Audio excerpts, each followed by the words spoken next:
Olá pessoas, sejam bem-vindos aqui a mais um vídeo no meu canal, eu sou o Lucas Knaip e hoje eu vou falar por que Ayrton Senna é o maior esportista na história do Brasil. Não vou falar do mundo porque isso é um debate muito grande, porque tem muitos outros excelentes esportistas no mundo, mas a verdade é que Ayrton Senna tem uma dimensão no Brasil que nenhum outro atleta na história teve. Esse vídeo é dedicado para mostrar por que o Ayrton Senna tem tanto apego da população brasileira. Hoje faz acho que 26 anos e uma semana que ele morreu. Talvez eu devesse ter feito esse vídeo uma semana atrás, mas vamos fazer agora, porque vamos fazer uma coisa de melhor qualidade, pelo menos, né? Então, assim, faz mais de 26 anos que ele morreu, né? E a Globo tá fazendo um VTs, passando os VTs das grandes corridas dele. Nesse domingo vai passar a maior vitória da carreira dele, que foi a primeira vitória dele aqui em Interlagos, uma vitória que o câmbio trava na sexta marcha a 7 voltas do fim. E num momento lá que a vantagem do Patrese chegou a ir de 40 para 5 segundos. Aí quando a pista fica úmida, ele mostra muito talento e consegue andar mais rápido do que estava andando antes. E surpreende todos e consegue vencer. Embora ninguém soubesse do contexto naquele momento, as pessoas só souberam que ele tinha problema de câmbio depois lá na entrevista do Parque Fechado. Mas o que eu queria falar aqui é sobre por que o Senna é tão grandioso para o esporte brasileiro. A gente tem que separar isso em duas coisas. Primeira coisa, assim, é um pouco a situação esportiva do país e a situação política do país naquele momento. Vamos lá entender assim, porque isso é importante para entender. Primeiro, a situação esportiva, isso aí até hoje. O Brasil sempre foi um país fraco de esporte. Isso não é culpa das pessoas aqui. Isso eu acho assim, que tem muito talento que é desperdiçado no Brasil porque há pouca infraestrutura e porque o governo atrapalha muito. Isso tem que ser dito. Mas eu não vou me estender nesse debate aqui. A grande verdade, o Brasil tem 3 medalhas de ouro quase toda a Olimpíada e agora que a gente foi país sede, a gente conseguiu 7, que é pouco, tá, gente? A gente foi apenas o 25º melhor país sede de 31. E ainda assim, e a gente tem que lembrar que muitos desses países sedes anteriores já superaram a gente e tiveram desempenhos melhores. Então, o Brasil não é um país historicamente muito bom no esporte. E quando uma figura se destaca muito, ela é muito venerada de várias maneiras. O Oscar Schmidt é uma pessoa muito respeitada aqui no Brasil, por mais que eu tenha um pouco de minhas ressalvas com ele por causa do comportamento dele fora de quadra. Mas ele é uma pessoa muito grandiosa aqui no país. Temos também o Gustavo Kuerten, né? Embora o tênis não tenha tanta influência aqui no país, né? Hoje a gente não tem nenhum tenista brasileiro de elite, como o Gustavo Kuerten foi. Tivemos a Maria Esther Bueno. Então, assim, é muito raro você ver um atleta brasileiro se destacar tanto nesses esportes. Os esportes que o Brasil sempre teve muita força foi futebol e vôlei. O vôlei a gente tem o Giba, a gente tem o Murilo, a gente tem o Leandro de Soto, a gente tem uma safra de jogadores de vôlei muito grandiosos. E no futebol nem preciso falar, a gente teve Pelé, Tostão, Rivelino, Garrincha, então, assim, Leônidas. Então existe muito talento no futebol brasileiro, mas o futebol brasileiro às vezes não une todas as pessoas, porque embora a seleção unisse todas elas, muitos deles jogavam em times, e times são rivais uns dos outros, aí você fica com raiva do time, então não era meio como união. Quando um time ganhava, não era a alegria de todas as pessoas, porque outras pessoas têm interesses diferentes do que os interesses dessas pessoas que torcem para esse time. Então, um pouco confuso, mas acho que dá para entender. O Senna, ele representava toda a nação naquele momento, entende? E a gente tem que lembrar que no Brasil, na época dos anos 80, era uma década muito ruim para a situação brasileira, principalmente política. Começou a ditadura militar, hiperinflação, a ditadura cai, aí assume por votação indireta o Tancredo Neves, mas ele morre no dia da posse, acho que foi no dia da posse que ele morreu. Aí assume o Sarney não faz um bom governo, né? Só dando spoiler, né? Novidade, o Sarney era ruim. Aí o Sarney controla preços, aí tá faltando coisas no supermercado, ou seja, a situação era muito ruim do Brasil. O Brasil estava numa situação de calamidade muito grande. E tanto é que aquele momento do Brasil é chamado de década perdida. Acontece. Nesse momento, curiosamente, é o melhor momento da história do Brasil na Fórmula 1 até hoje. Porque no começo da década surge um piloto chamado Nelson Piquet. Ele ganhou em 81 e 83, brigou até por 82, se não me engano. Aí ele vai para Williams e também briga por títulos. Então, Nelson Piquet, ele foi o primeiro, assim, um cara que também começou a impulsionar os fãs da Fórmula 1. Em 84, no fim da ditadura militar, entra Ayrton Senna. Ayrton Senna na Toleman, e lá já começa a surpreender, marca 3 pódios de lá. Vai lembrar que ele marcou mais 2 pódios além daquele segundo lugar em Mônaco. Aí em 85 ele vai para Lotus, ele começa a ganhar corridas lá. Em 86 eu acho que aí começa o Senna como uma grande figura da Fórmula 1, porque quando ele ganha a corrida em Detroit, ele vê um cara com uma bandeira do Brasil pedindo lá, né, porque o Senna já tinha um grande fã-clube. Aí ele pega e carrega a bandeira do Brasil, acho que era pequenininha assim, mas aquilo significou muito, porque o Senna mostrou muito naquele momento que ele não tinha vergonha de ser brasileiro, ele tinha orgulho de ser brasileiro. seja, ele dava às pessoas do Brasil muita autoestima, né? Pô, o Senna tem orgulho brasileiro, pô, eu acho que eu devia ter, né? Então, essas pessoas se sentiam identificadas com a Ayrton Senna. Não, isso não acontecia tanto com o Piquet. Por mais que o Piquet seja tão tricampeão como o Senna, seja um piloto de muita genialidade também, o cara nunca fez muita questão de falar, nossa, eu amo o Brasil. Isso nunca foi muito do estilo do Piquet. Até porque o Piquet é bem brigado com as emissoras de TV, e por isso que às vezes a gente não vê tantas entrevistas e ele na mídia. Mas o que acontece? O Senna, ele virou o representante máximo do Brasil. Em 88, quando ele é campeão, daquele jeito bem heróico, né? Ele cai para 16º e consegue vencer. Tudo bem que é um pouco supervalorizado, porque o carro da McLaren era muito superior aos outros, e a ultrapassagem dele no Senna, a gente vai lembrar que o Prost é muito atrapalhado por um trânsito e ele consegue aproveitar. Mas mérito dele ganhou corrida, né? O Prost podia ter abrido muito também. Então, a verdade é que, quando o Senna é campeão, vai lembrar que era no Japão a corrida, então o fuso horário é sempre ruim.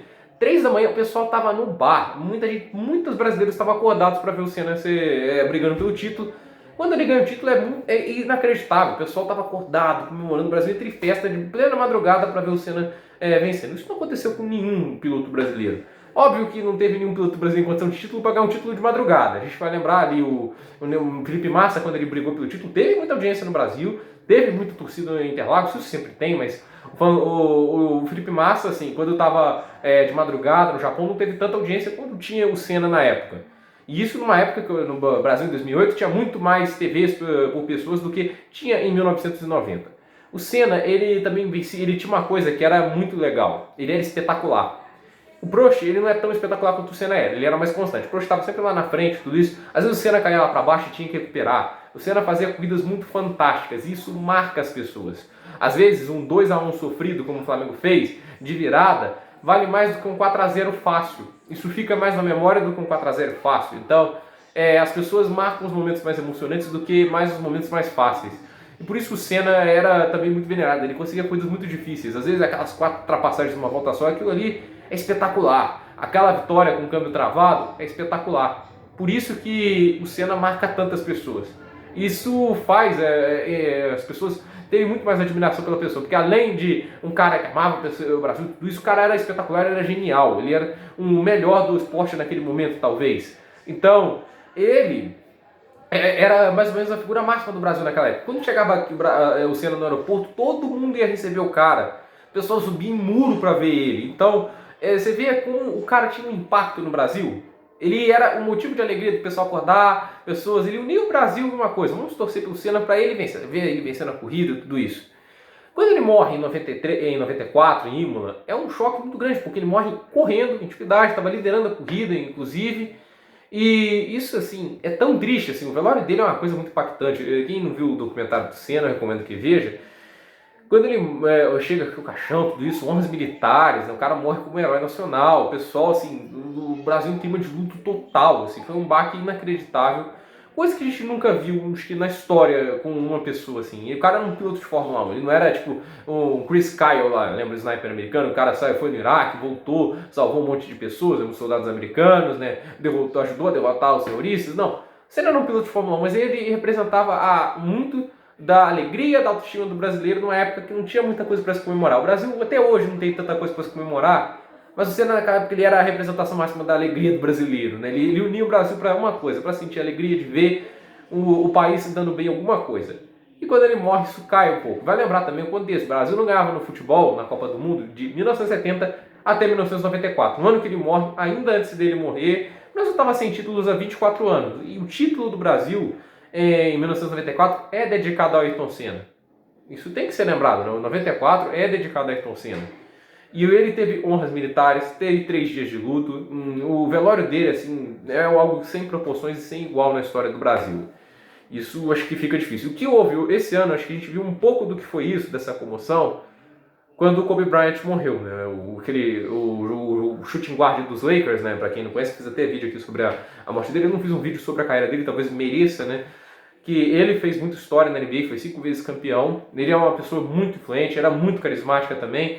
Ele talvez não tenha a pecha de herói nacional como tem o Senna, porque ele representava um certo time, ele tinha muito respeito das pessoas de todo o país, mas ele tinha jogadores até melhores do que eles. O LeBron James é mais jogador que ele, o Michael Jordan também como figura do esporte maior. Que o Ayrton Senna também tem isso, que ele morreu como se fosse uma das maiores, se não a maior, da figura da história do seu esporte. Eu, pessoalmente, pessoalmente, eu não acho ele o melhor piloto da história. Eu acho o Michael Schumacher melhor. É uma opinião minha, você não precisa concordar com isso. Mas o Senna, ele tem um peso, assim, talvez para o esporte maior que o próprio Schumacher. Por mais que o Schumacher tenha influenciado uma geração toda na Alemanha, quando a gente viu o Vettel, Rosberg, Timo Glock, Markus Hülkenberg, Adrian Sutil, então, assim, teve uma dezena de pilotos alemães entrando naquela época, André Lotter, assim, tudo isso entrou depois que o Schumacher começou a vencer. Vai lembrar que antes dele só tinha 2 vitórias na Fórmula 1, a Alemanha toda, ele ganhou 91. É isso, assim, mas o Senna, ele é uma figura pro país muito maior que talvez que o Schumacher. O Schumacher talvez não seja o herói nacional que o Senna foi lá na Alemanha.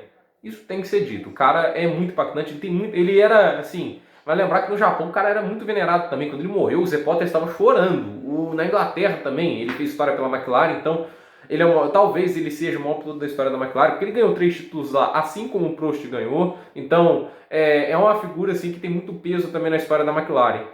Então, não tem como não falar de esporte e de maiores figuras da história nacional sem falar de Ayrton Senna. Para mim, acho que ele teve um impacto muito maior que o Pelé. Acho que o Pelé também nasceu numa época um pouco mais anterior. Ele participou do esporte numa época que nem todo mundo tinha TVs. Embora o Brasil seja tricampeão mundial muito por conta dele, ele não teve tanta influência, ele não teve o carisma do Senna, ele não soube ter dar autoestima brasileiro de ser brasileiro. Até porque o Pelé também participava de um esporte muito coletivo. Por mais que a Fórmula 1 tenha o seu coletivo, o piloto é sempre a parte central. Isso tem que ser falado. Vai lembrar que o Senna chegou a ameaçar o domínio do futebol no Brasil. Durante a época dele, a Fórmula 1 tinha muita audiência. Era mais de 40, 50 pontos. A audiência somada do velório dele, que vai lembrar que pontos é uma porcentagem de 100, vale sempre lembrar isso, a audiência do velório dele foi de 73 pontos. Isso nunca, acho que na história teve algo assim. Então, é uma coisa que a gente tem que ser dita aqui. É uma mensagem para falar do maior esportista da história do Brasil. Ninguém teve o peso, a história e já que Ayrton Senna teve na Fórmula 1 e nos outros esportes ninguém foi tão impactante quanto ele foi. Por esse dia, gente, nos comentários, deixe seu like, se inscreva no canal. Espero que você tenha gostado desse vídeo. Compartilhe aí para muitas pessoas que são fãs do Senna, tudo isso.